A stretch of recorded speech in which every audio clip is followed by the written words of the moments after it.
Malachi Briggs learned to run before he learned to read. He did not remember his first memory clearly, only pieces of it, like broken glass inside his head. Heat, dust, a woman screaming somewhere far away, and the sound of a whip cutting air before it cut flesh. Even as a child, his body understood something his mind could not yet name. When the sound came, you moved. When the men shouted, you did not hesitate. When the ground burned your feet, you kept going. But wait for a second before we continue towards the video. Let us know in the comments which country you're watching from and what time of day it is for you. And don't forget to subscribe. The Briggs plantation lay in eastern Texas, a wide, ugly stretch of cotton fields pressed between swamps and pine woods. The White House sat on a small rise like it was afraid of touching the same earth as everyone else. The slave quarters were long, low, and always smelled of sweat, smoke, and sickness. Malachi had been born in one of those rooms, on a night his mother never spoke about and no one celebrated. His mother, Ruth, worked in the fields until her back bent into a shape that never fully straightened again.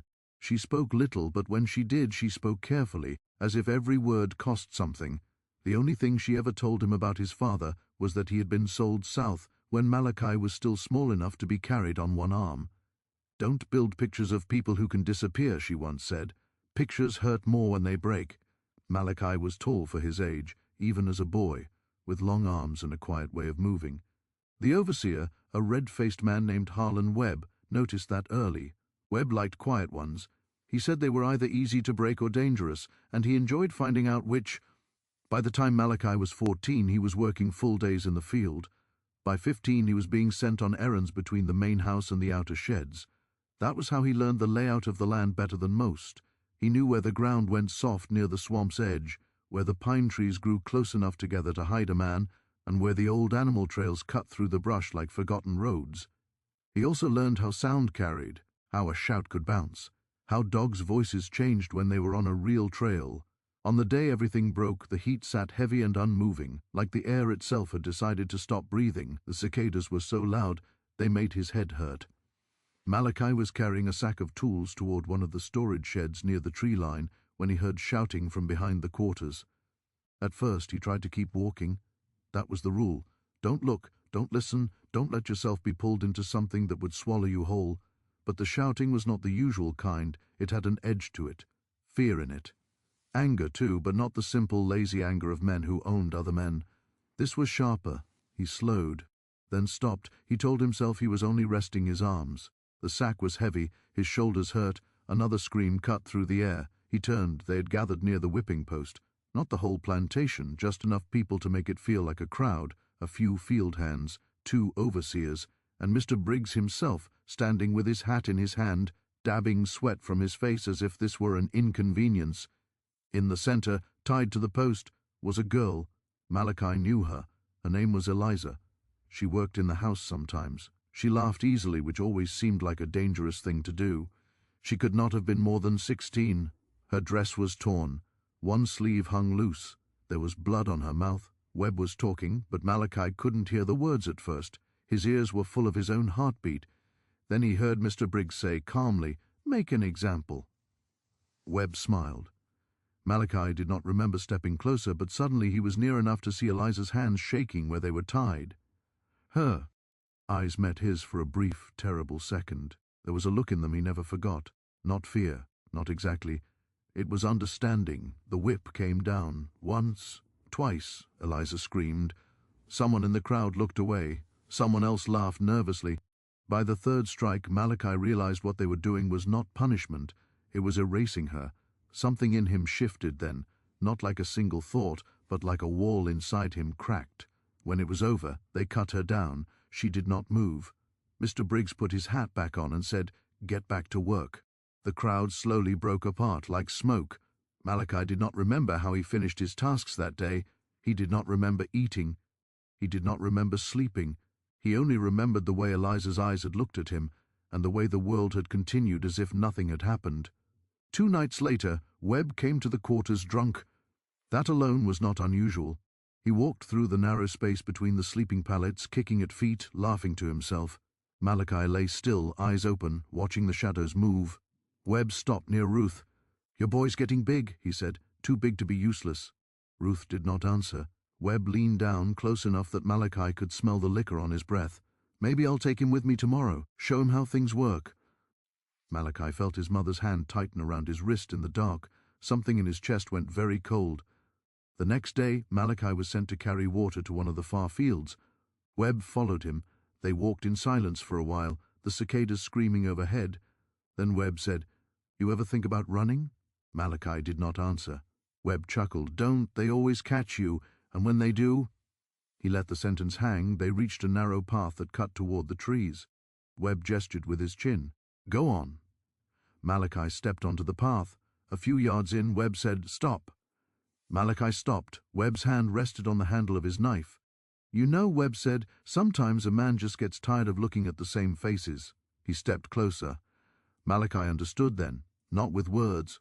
With his body, he moved before he had time to think. He swung the heavy water container as hard as he could. It caught Webb on the side of the head. The sound it made was dull and wrong. Webb went down. For a moment, Malachi just stood there shaking. Then Webb groaned. Malachi looked at the trees. He looked at the path behind him. And he knew there was no road back. He picked up the knife. He did not remember the exact motion, only the feeling of resistance. Then warmth on his hands. When it was over, he stood there breathing hard, staring at what he had done. He was 16 years old. He did not cry, he ran. He did not take food. He did not take water. He did not think about anything except putting distance between himself and the body on the path. He ran into the trees. The forest swallowed him quickly. The light changed. The ground grew softer. Branches scratched at his face and arms. He kept going. By nightfall he reached the edge of the swamp. He did not know how long he walked. He only knew that, when he finally stopped, his legs gave out under him and he lay in the mud, listening to strange, wet sounds moving in the dark. He slept in short, broken pieces. When morning came, he was still alive. He stayed near the swamp for days, moving only when he had to. He drank from streams. He ate what he could find, roots, berries. Once a small animal he managed to stun with a rock. He did not build a fire. He thought about his mother. He did not let himself think about going back. On the third day he heard dogs. At first it was distant, a low, confused sound. Then it became clearer. They were not just looking, they were following. Malachi moved deeper into the swamp. He waded through water when he could, hoping to break his trail. He walked along fallen logs. He climbed and doubled back, but he could hear them. Always. By nightfall he saw torchlight through the trees. Men's voices. They were closer than he thought. He climbed into a thick stand of cypress and hid in the twisted roots. He pressed himself into the shadows and tried to make his breathing stop making sound. The dogs came near. He could hear them sniffing, whining, confused. A man said, "He's here somewhere." Another said, "We'll get him." They always get tired. Malachi stayed still until his muscles burned. Eventually the dogs were pulled away. The voices faded. He did not move for a long time. Over the next weeks he learned what it meant to be hunted. Sometimes the dogs came close. Sometimes the men did. Once he watched them pass so near he could see the mud on their boots. He learned the swamp, the places that would hold his weight and the places that would not. He learned where snakes slept. He learned where the water was deeper than it looked. He also learned something else. The men were not careful. They were loud. They talked. They believed he was already half caught. One night he saw a lone man on the edge of the trees, relieving himself, his rifle leaning against a stump. Malachi watched him for a long time. He did not plan anything. He only moved. The man never made a sound. Malachi took the rifle. He did not leave the body where it fell. He dragged it. The next day, the hunters found their first missing man. They searched harder. They brought more dogs. They brought more men. But now Malachi was not only running. He was watching. He began to understand their patterns, their mistakes, their confidence. He did not yet think of himself as something to be feared. He only knew that when he closed his eyes he saw Eliza's face, and he knew he was not going back. One morning, as the mist lifted off the swamp, he climbed a tree to see farther than he ever had before. In the distance he saw movement. Not just one group, several. They were spreading out, organizing. He also saw something else. A man he recognized from the plantation, pointing, speaking with certainty. They had his name now. Malachi climbed down slowly. His heart was beating very steadily. He knew this was no longer a search, it was a hunt. And as the first dog's voices rose again from the trees, closer than ever, and he saw torchlight even though the sun was still in the sky, Malachi Briggs turned deeper into the swamp and realized that from this moment forward, he would either learn how to disappear completely or learn how to make them afraid to follow. The dogs were closer than they had ever been before. Malachi did not run blindly this time. He stood knee-deep in dark water beneath the cypress trees and listened. The swamp breathed around him, slow and wet, full of quiet movements that were not his. Insects skimmed the surface of the water. Somewhere, something large shifted and went still again. Then came the dogs. Their voices were not all the same. One was high and frantic, like it was always surprised by what it found. Another was lower, steadier, more certain. He could hear the handlers too, men trying to sound calm, failing. "They're close," one said. "They're always close," another answered. "Just keep them moving." Malachi lowered himself until only his nose and eyes were above the water. He held his breath and counted slowly, the way his mother used to when pain was coming and there was nothing else to do but wait. The first dog reached the edge of the pool he was in and stopped. It sniffed, whined, took a step forward. Malachi stayed still. The dog stepped into the water, then stopped again, confused by the smell that seemed to be everywhere and nowhere. Another dog bumped into it. The handler shouted, "Circle around!" Malachi moved, not away, sideways, slowly. He slid through the water, using the thick roots of the trees as cover, keeping them between himself and the sounds. Then he reached a place where the ground rose slightly. He pulled himself up and crawled, belly to mud, until he was behind a fallen tree. He waited. The dogs came closer, then farther, then closer again. For a moment he thought they had lost him. Then one of the men shouted, "There!" He doubled back. Malachi did not think. He ran, not towards safety, there was no such place, but towards something he had noticed days earlier, a stretch of swamp where the ground was broken by deep, sucking pits of mud and tangled reeds, a place men avoided because horses could not go there and walking was slow and dangerous. He knew where to step. They did not. He reached the edge of it and did not slow down.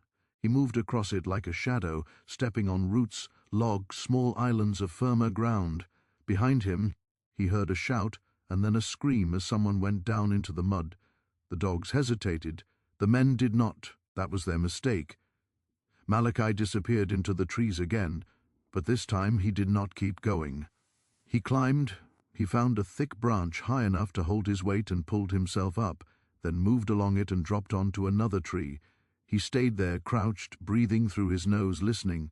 They came into the broken ground carefully now, too carefully. They were spread out. One of them, just one, moved ahead of the others, trying to be useful. Malachi waited until the man was directly beneath him. He dropped. The impact knocked the air out of both of them. The man tried to shout. Malachi's hand closed over his mouth. It was not quick, but it was quiet. When it was over, Malachi dragged the body a short distance and covered it with branches and mud. He took the man's knife. He took a small pouch of dried meat. Then he vanished again. That night he did not go far. He stayed within hearing distance. He wanted to know what they would do. He watched their torches move through the trees like angry stars. He heard them argue. "He was here. You lost the trail. He killed Thomas." The name meant nothing to him, but the word "killed" did. They were no longer pretending this was a simple retrieval. They were afraid. The next day they brought more men. By the end of the week there were enough of them that Malachi could hear voices no matter where he went. They moved in lines. They tried to push him in one direction. He let them. He learned to move ahead of them without being seen. He learned how long he could stay in one place before the swamp itself seemed to turn against him. He learned to sleep in trees, to eat little, to drink without making ripples. He also learned that fear made men careless. One afternoon he heard laughter. He followed it. 3 men were sitting on a fallen log, eating, their rifles leaning nearby. They were talking about him. "He's just a boy," one said. "Can't keep this up forever." Still, another said, "I don't like this place. Feels like it's watching." Malachi waited until one of them stood and walked a short distance away to relieve himself. That one died first. The second tried to reach his rifle. He didn't make it. The third ran. Malachi did not chase him. He took the rifles, he took the food. That night, when the hunters realized 3 men were gone, the swamp seemed to close in on them. They started moving in larger groups. They started firing into the trees at shadows. They started shouting each other's names too often. Malachi stayed quiet. Days passed. Then one morning, he found something new, a line of cloth tied between 2 trees. A marker. They were dividing the swamp. They were learning. That made something cold settle deeper in his chest. He knew he could not keep doing this the same way. He began to think differently. Not about escaping, about shaping where they went. He began to leave signs, not obvious ones. A broken branch here. A footprint there. A scrap of cloth. He led them into the worst parts of the SWA. He led them into places where sound did not carry and ground did not hold. Sometimes he did nothing but watch as they struggled. Sometimes he took one. Slowly the number of men began to change. They started with many. Now there were fewer. Not enough fewer to stop, but enough to make them uneasy. One evening he followed a group until they made camp on a small rise of dry ground. They built a fire. They talked loudly. They drank. Malachi watched them until the fire burned low. Then he moved. He took 2 before anyone understood what was happening. The others fired wildly into the dark. He was already gone. The next morning, 2 bodies were missing. They found them later, face down in the water. That was when the words began, not just fugitive, not just runaway, something else. They started saying it quietly, as if the swamp itself might hear, "He's not human." Malachi did not know this, but he could feel the change. They were no longer hunting with confidence. They were hunting because they did not know how to stop. One night he climbed a tree and watched a new group arrive, better dressed, better armed, not plantation men, professionals. He heard one of the old ones say, "They're from up north, paid hunters." Malachi's hands tightened around the branch. This was growing. He knew then that running alone would not save him forever. He needed to become something they could not understand, something that belonged to the swamp more than they did. The next day, he found a man separated from the others by a wide stretch of water. The man was older, careful. Malachi followed him for hours. When he finally moved, he did not kill him quickly. He knocked him down, took his gun, tied his hands. The man's eyes were wide.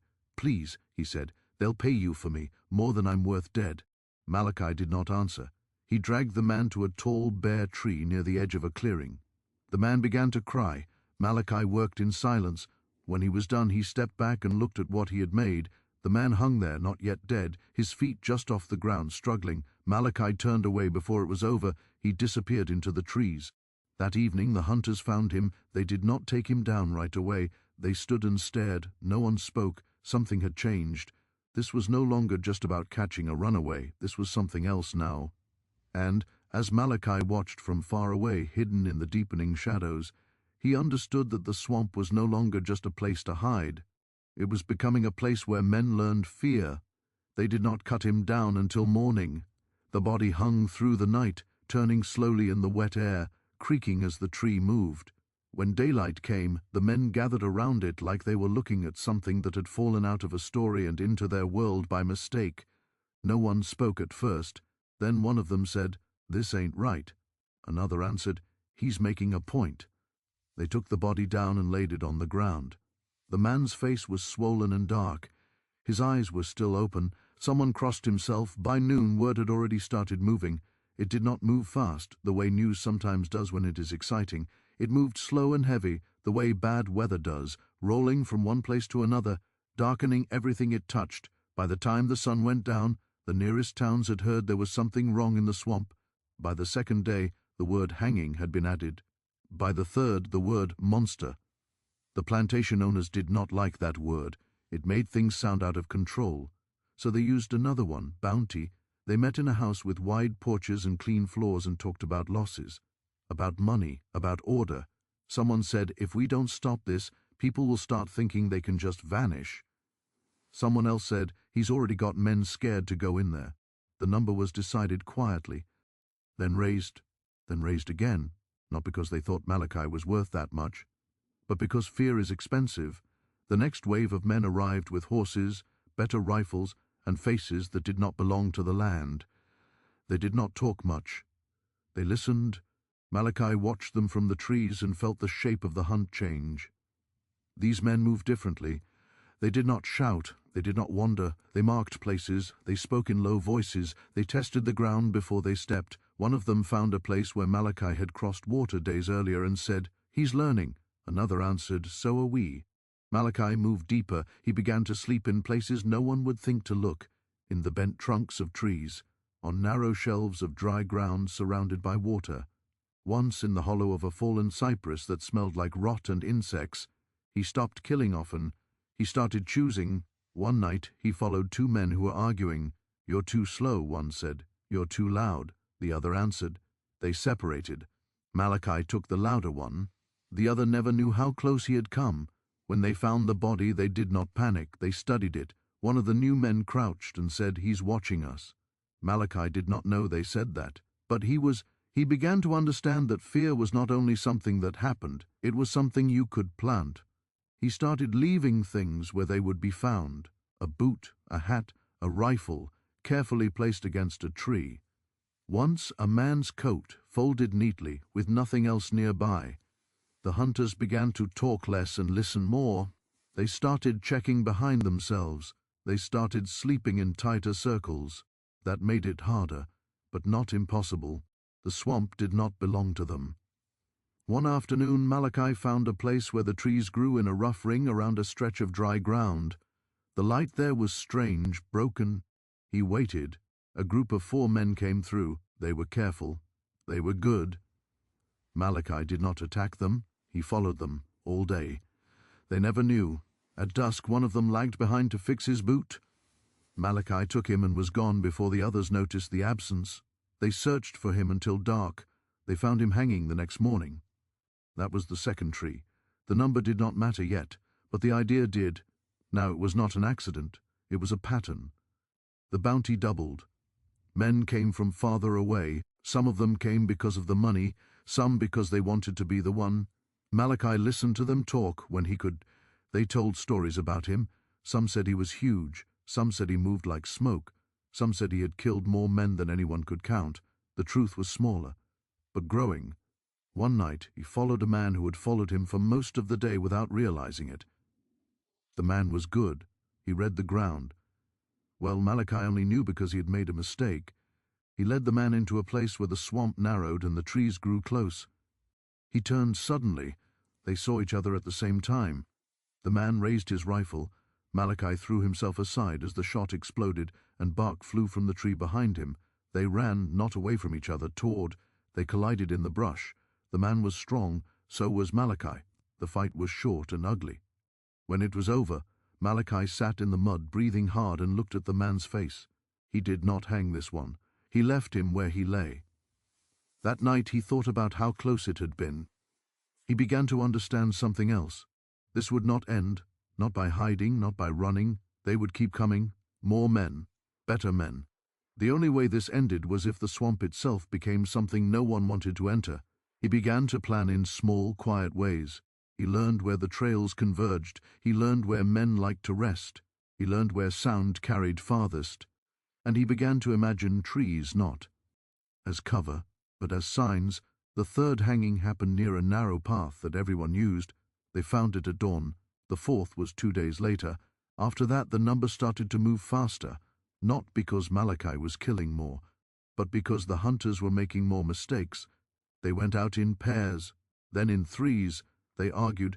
They split up. Fear makes men lonely. The swamp took advantage. By the time the count reached 7, people in the nearest town were talking about staying away from the eastern woods. By 10, teamsters refused to take certain roads.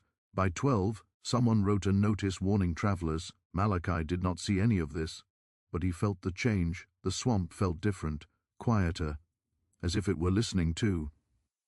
One evening, he climbed a tall pine near the edge of the woods and looked out toward open land. He could see smoke from houses, life going on, and he understood that his name was moving farther than his body ever had. That night, he followed a group into a place where 3 paths met. He did not attack. He waited. 2 of them went one way, 3 another, 1 stayed behind. Malachi stepped out of the dark. The man saw him and reached for his gun. Malachi was already too close. This one struggled, cried, promised. Malachi worked in silence. He left the body where it would be found quickly. The next day, he watched from far away as the men gathered around it. He saw how they stood back from the tree, how no one touched the rope at first. He saw one man look up into the branches as if expecting to see something looking back. That was when Malachi understood. He was no longer just being hunted, he was being waited for, and waiting was worse. That evening he heard something new. Not dogs, not shouting, a horn, long and low, a signal. He climbed and watched. More men were coming, and with them, something else, organization. He did not know the number that would one day be spoken in whispers. He only knew that the swamp had started to change men, and that he was going to help it continue.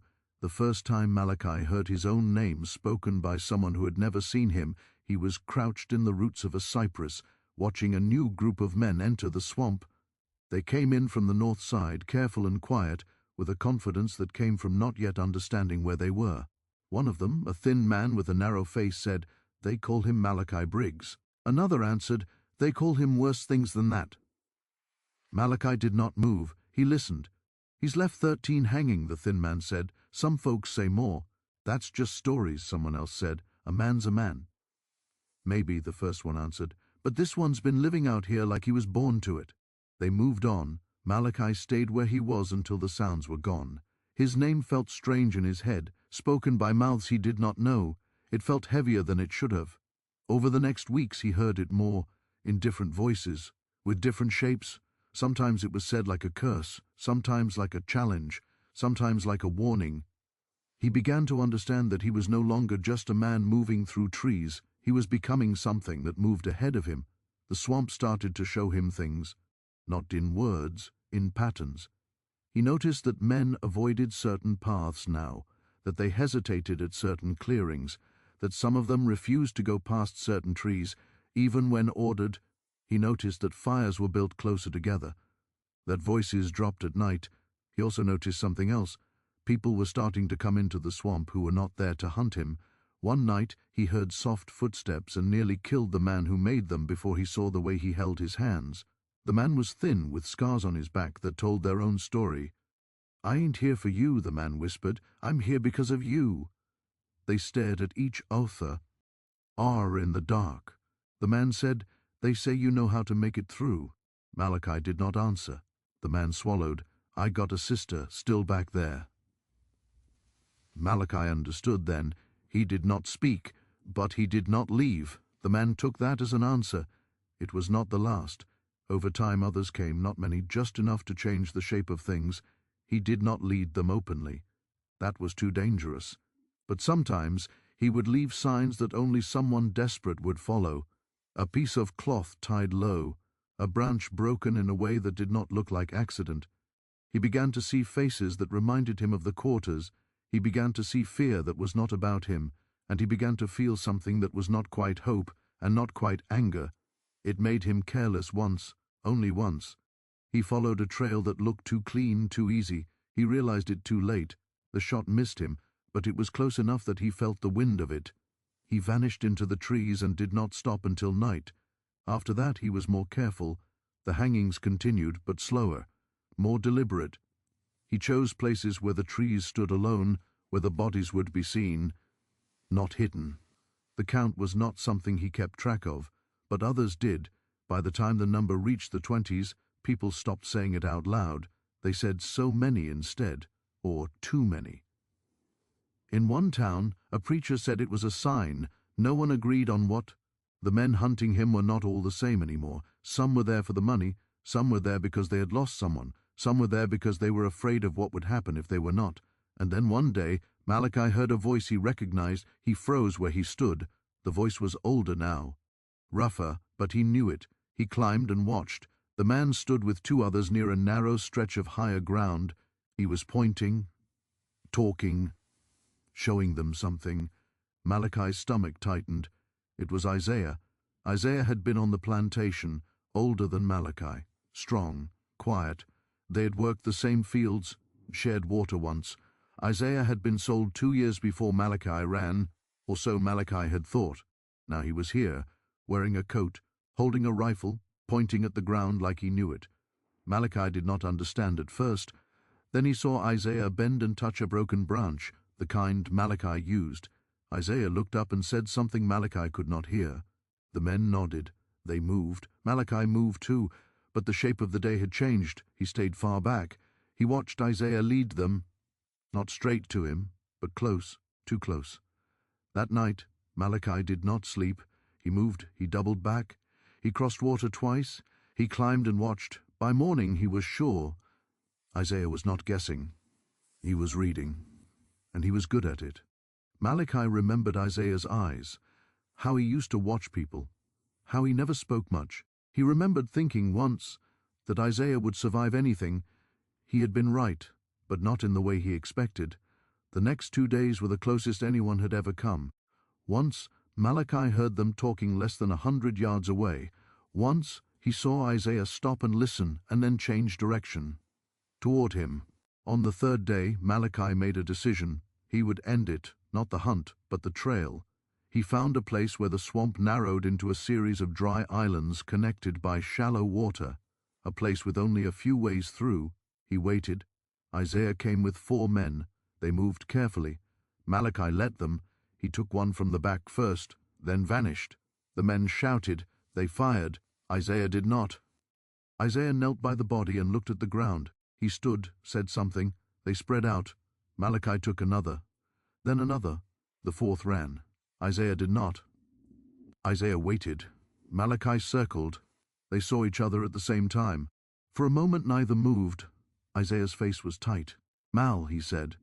The name hit harder than any bullet. "You should have stayed gone," Isaiah said.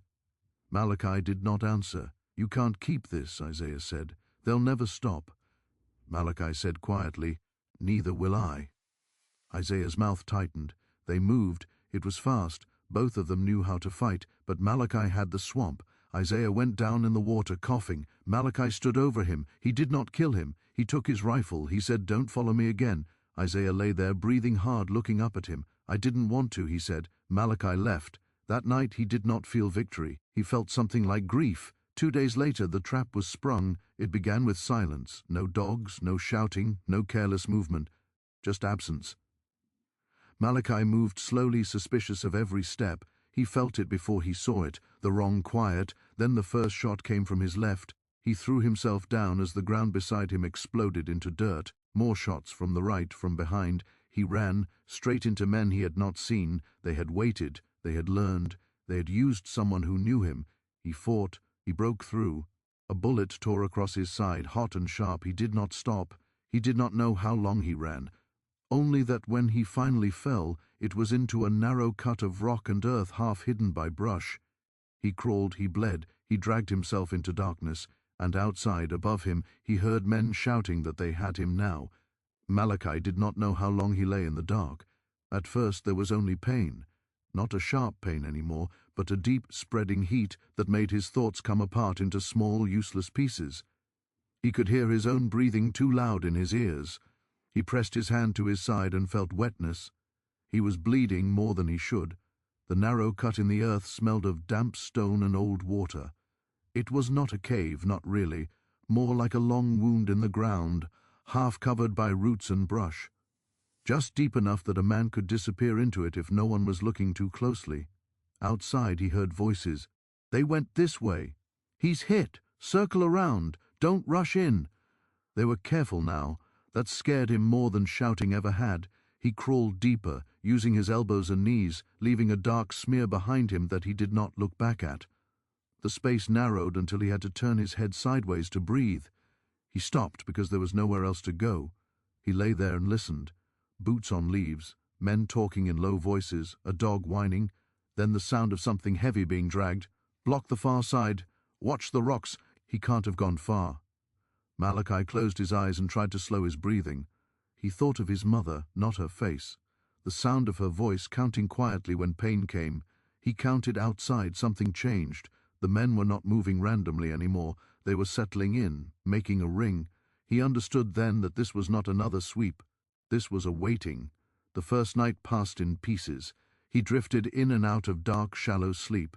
Every time he woke, he expected to see a face in front of him. In the morning, he heard birds again, and men. They were still there. They had brought more. He could tell by the number of voices, by the way orders were being repeated. Someone said, "We've got him cornered. He's bleeding." Another answered, "Then he'll get tired." Malachi pressed his teeth together. He tore a strip from his shirt and tied it around his side as tightly as he could. It did not stop the bleeding completely, but it slowed it. He did not have water. He did not have food. He did not have a way out. On the second day they tried to flush him. They sent a man into the cut from the far end. Malachi heard him coming long before he saw him. He waited. When the man crawled close enough, Malachi moved. It was short and terrible and silent. The body blocked part of the narrow spack. Malachi pushed it aside and crawled past it, deeper into the rock. He found a place where the cut turned sharply and went up a little, creating a pocket just large enough to crouch in. He stayed there. The men found the body. Their voices changed. "He's still in there. Careful." They did not send another man. They waited again. The third day was worse. The pain in his side had become something dull and heavy. His mouth was dry. His thoughts felt slow. He dreamed of water. When he woke, he could hear someone coughing nearby. He thought for a moment that Isaiah had come back, but the voice was wrong. That night, rain came, not much, but enough. Water began to drip down through cracks in the earth. Malachi caught it in his hands and drank. It was not much, but it kept him alive. The fourth day, someone shouted, "He's got to be dead in there." Someone else answered, "Don't be stupid." They argued. That was good. It meant they were tired. It meant they were afraid of waiting. On the fifth day, Malachi did something he had never done before. He prayed, not for rescue, not for mercy, just for enough strength to move when he needed to. That night he heard something new, not voices, metal, the sound of tools striking stone. They were trying to widen the entrance, to come in after him. Panic rose in him, fast and hot. He forced it down. He moved. He crawled back the way he had come, slow and careful, dragging his bad side behind him. He reached the place where the cut met the open swamp again. He listened. The men were focused on the far end. He could hear the rhythm of work. He waited until it stopped. Then he moved. He did not run. He slid into the water and let it close over him. He stayed under it as long as he could, then came up under a curtain of hanging plants. He stayed there until his chest burned. Then he moved again. He did not know where he was going, only away. He moved through water and mud and brush until he could not hear them anymore. Then he kept going. He collapsed in a stand of young trees just before dawn. He woke when the sun was already high. He was alone. For a little while. He spent days moving slowly, hiding, sleeping in short stretches. He could not hunt. He could barely walk. He ate roots. He drank from streams. He kept his side bound. It began to itch. That worried him more than the pain. He saw men twice. Both times he stayed still until they passed. He understood now how close he had come to ending. He also understood something else. They had changed. They were not a mob anymore. They were an army, the largest hunt Texas had ever put together, even if no one would ever write it that way. They had patterns, signals, patience. He could not fight them the same way anymore. On the seventh day after his escape, he found a place where the swamp rose into a ridge of dry ground covered in thick brush. He crawled into it and slept for a long time. When he woke, someone was standing over him. He reached for his knife. The man held up his hands. "Easy," he whispered. It was the same thin man who had come weeks before, the one with the sister. "You shouldn't be here," Malachi said. "They're everywhere," the man answered. "But not here, not yet." He knelt, looked at the blood-stained cloth. "You're hurt bad." "I'll live," Malachi said. The man hesitated, then said, "More people are coming. They're not just hunting you now. They're hunting the idea of you." Malachi closed his eyes for a moment. The man said, "Some folks got out because of you." Malachi did not answer. "I can bring you food," the man said. "Sometimes, not often." Malachi looked at him. "Don't come back here," he said. The man swallowed, nodded. He left. Malachi lay there and watched the light move through the leaves. He thought about the cut in the earth, about the ring of men, about how close he had been to dying in the dark like an animal. Everything in him hardened. When he could walk again, He did not return to the old places. He went farther, deeper, where the swamp became a maze even to itself. He stopped thinking about survival. He started thinking about endings. Not his, theirs. He began to prepare in ways he never had before. He made places. He learned how long it took for men to respond to a sound. He learned how to move wounded without leaving a trail. And when he was strong enough to kill again, he did not choose quickly. He chose carefully. The next man he took did not even know Malachi was there until the rope was already around his neck. Malachi did not watch him die. He moved on. The trees were beginning to learn their purpose, and the hunt was about to learn that it had not ended. Malachi did not return to the hunt. The hunt returned to him, but when it did, it found a different thing waiting. The wound in his side closed slowly and badly. It left a tight, angry scar that pulled when he moved and burned when the weather changed. He took that as a reminder, not of weakness, of time, of how close he had come to being finished in a hole in the ground while men waited above him like patient insects. He did not let that happen again.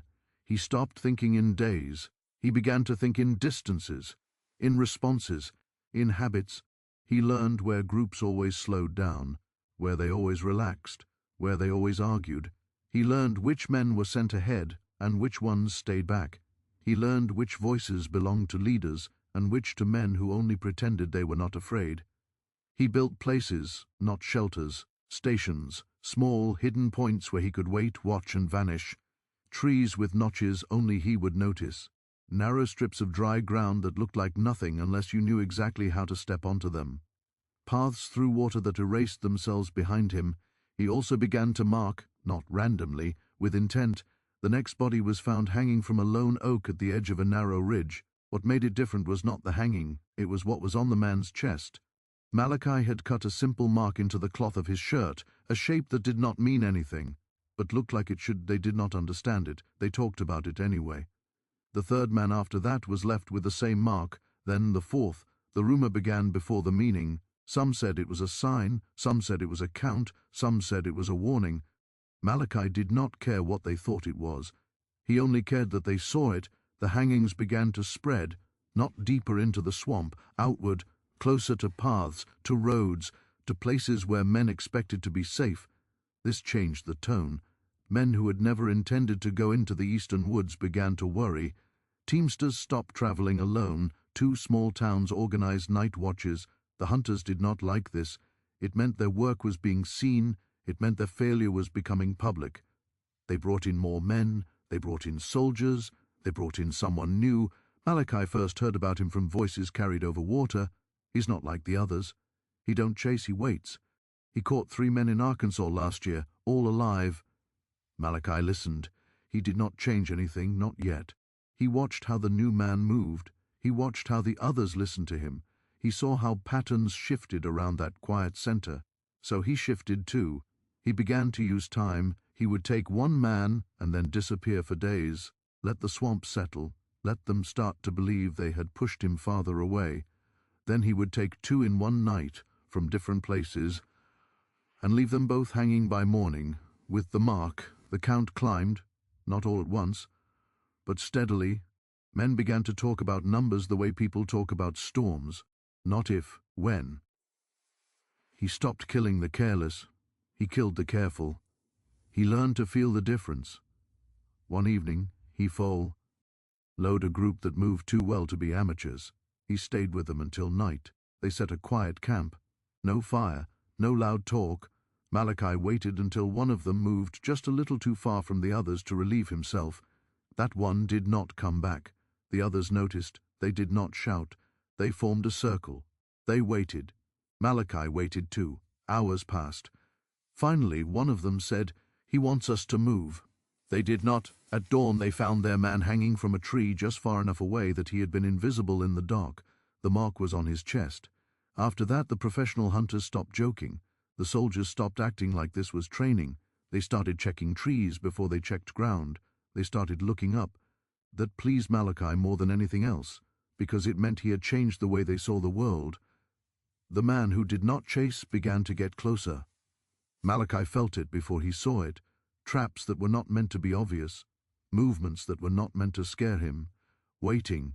Once, Malachi followed a trail he was sure was real, only to realize too late that it curved gently back toward itself. He froze. He stayed still for a very long time. He heard nothing. That was the point. He moved away without leaving a sign. That night he did not kill anyone. The next night he did, too, from a group that thought it had learned something. He did not leave the mark. That was a message too. The count passed 30. No one said the number out loud. They said since the last one, or before the other two. In one town a shopkeeper nailed his windows shut and left. In another a preacher said the woods were cursed. Men laughed at him quietly. They did not go into the woods. The man who did not chase finally spoke where Malachi could hear him. "You're tired," the man said to no one. "You're wounded. You're angry, but you're also careful, and careful men make mistakes." Malachi did not know why he said it. Maybe the man was talking to himself. Maybe he was talking to the swamp. Malachi moved that night like smoke. He found a group of 5. He took 3. He left 2 alive on purpose. He wanted stories to walk. The survivors did not sleep much after that. They said he moved through trees without sound. They said he touched one man and another died. They said he was not alone anymore. Malachi heard this later. It did not matter. What mattered was that the trees were beginning to be chosen. He did not use any tree. He chose ones that could be seen from far away, on ridges, near crossings. Once, near the edge of a field, that one caused shouting. Soldiers came. They took the body down quickly. But it had already been seen. The mark was still there, painted this time with something dark. The man who did not chase changed tactics. He began to move at night. He began to stop trying to corner Malachi. He began to try to predict him. They crossed paths without seeing each other twice. Malachi felt it both times, like a pressure in the air. He knew then that this was no longer about numbers. It was becoming a conversation. One night, Malachi found a small camp that had been abandoned in a hurry. No bodies, no blood, just a fire half buried and tracks going in too many directions. He smiled a little. He took one of the coats left behind and cut the mark into it. Then he hung it from a tree, a warning without a corpse. The next day, he watched men argue beneath it. The count reached 40. Someone finally said it out loud, and then stopped. They brought more soldiers. They brought more dogs. They brought more ropes. Malachi did not speed up. He slowed down. He began to choose men who mattered, leaders, trackers, men who others listened to. Those hangings caused silence, then confusion, then anger. The man who did not chase lost 2 men in 1 week. He did not show it, but his movements changed. He be eager to stay closer to his groups. Malachi took note. He did not try to take him, not yet. The 47th man died near a place where 3 paths met. Malachi did not use the mark. He used the rope. He watched from far away as the body was found. He listened to the shouting. He counted the men. He noticed who gave orders. The 48th man was taken 3 nights later. He was not special. He was just the one who walked a little too far from the others. Malachi worked quickly. He hung him where he could be seen from the path. He cut the mark into the tree itself this time. Then he left. When the body was found, the swamp went quiet, not with peace, with waiting. Malachi watched from deep cover as men gathered. He heard someone say the number. He heard someone else say it has to end. He felt something in his chest that was not triumph, not relief, just a deep, settled certainty. This was no longer a chase. It was a narrowing, and somewhere in the woods the man who did not chase was also waiting. The swamp did not feel the same anymore. It felt smaller, not because the land had changed, but because the ways through it had. Too many men had walked them. Too many eyes had learned where to look. Too many silences had been broken. Malachi felt the narrowing like a hand closing. He also felt the other mind in the woods. Not a presence exactly, a pressure. The man who did not chase had a name, but Malachi did not know it. He only knew the shape of how the man thought. He could see it in the way traps were placed where they would not be found by accident, in the way groups were positioned to look careless while actually watching each other, in the way certain paths were left open like invitations that did not quite feel right. They were learning each other without meeting. Malachi began to leave fewer signs. The other man began to react to fewer things. They were circling. One morning Malachi found a place where someone had waited for him. Not hidden, just patient. The ground was too clean, the brush too carefully bent. Malachi backed away without touching anything. That night he did not move. He stayed in a tree and listened. Nothing happened. That was worse. 2 days later he found a small pile of ashes arranged in a careful circle. No fire, just the remains. In the center someone had placed a piece of rope, not a noose, just the rope. Malachi stared at it for a long time. Then he left. The next hanging did not happen, not because Malachi could not do it, because he chose not to. He wanted to see what the other man would do with silence. The answer came in the form of absence. 3 groups withdrew from places they had been watching for weeks. The woods shifted, new patterns formed. Malachi almost smiled. He began to follow the edges of those changes. Not the men, the spaces between them. Once he saw a figure moving where no one should have been. He froze. The figure froze too. They were too far to see faces, too close to pretend. They stood there for a long moment, separated by water and reeds and quiet. Then the other man raised one hand, not in greeting, in acknowledgement. Then he stepped back and was gone. Malachi did not move for a long time. He understood now. This was no longer about capture. It was about understanding and ending. The other man left a message 2 nights later, not in blood, in placement. Malachi found one of his old stations, the hidden place he had built months ago. It had been disturbed, not ruined, not used, just visited. A single footprint remained in the center, pointed toward the north. Malachi did not follow it. He went south. He took a man that night. Not for the count, for the reply. He hung the body in a place that had no tactical value at all, just visibility. He did not leave the mark. He left the rope cut cleanly in 2. The body fell the next morning. They both knew what that meant. After that, things moved faster, not in numbers, in closeness. They began to come within sight of each other without knowing it. Once Malachi watched a camp from a ridge and realized too late that someone was watching him from the opposite side. He slid back without being seen, but he knew. The other man began to predict where Malachi would not be. Malachi began to move there. They were both right. The woods became full of half-steps and near misses. Then came the night of the rain. It came hard and sudden, drowning sound and smell and shape.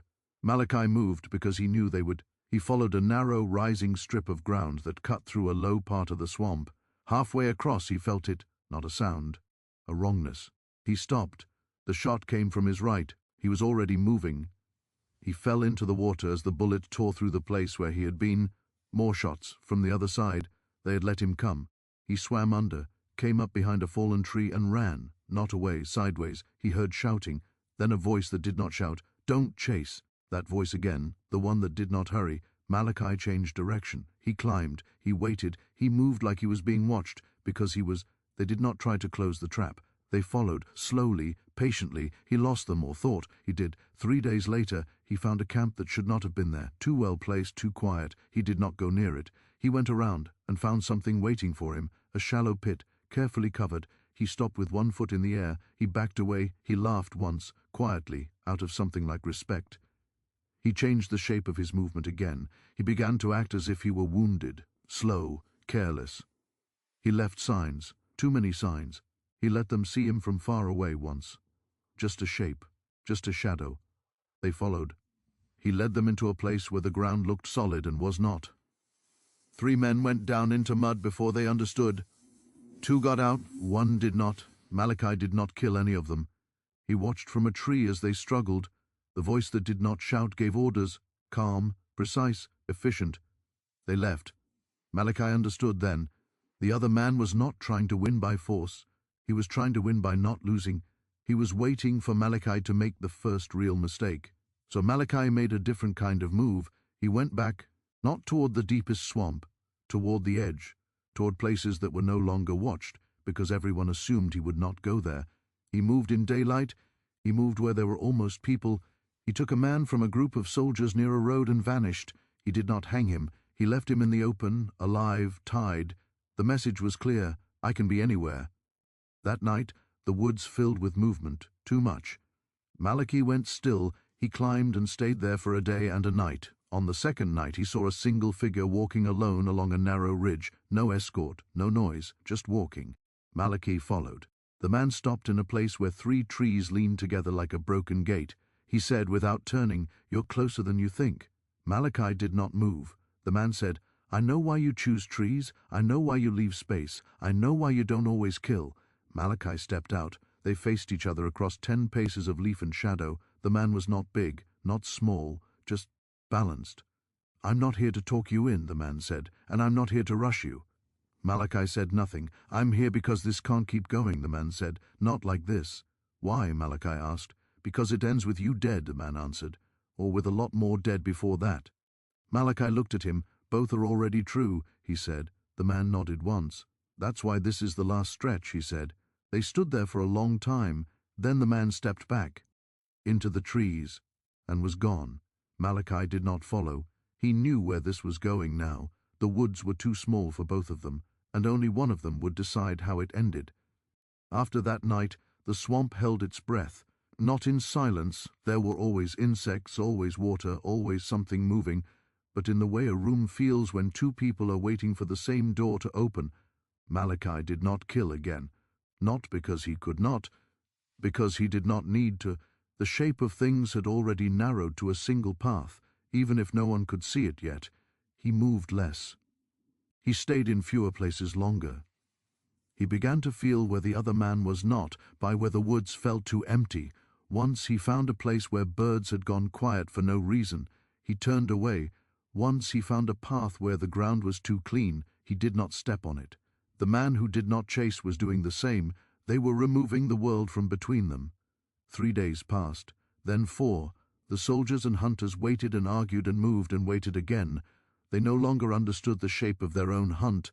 They were only holding the edges of something they could not see. On the 5th day, Malachi went back to the cut in the earth where he had nearly died. Not into it. Near it. He wanted to see it.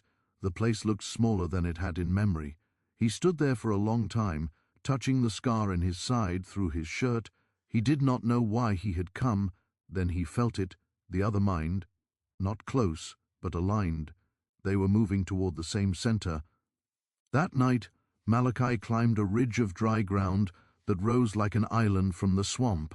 From there he could see far, water shining in broken pieces, dark lines of trees, a pale strip of road in the distance. He stayed there until dawn. Just before the light fully came, he saw movement. One man, walking alone, not trying to hide, not trying to be seen, just walking. Malachi waited. He did not follow. He let the man pass out of sight. Then he moved in a wide circle and came around ahead. He chose a place where 3 old trees stood close together, and the ground dipped gently between them. A place where sound carried oddly and distance lied. He waited there. He did not wait long. The man came out of the trees and stopped. He did not look surprised.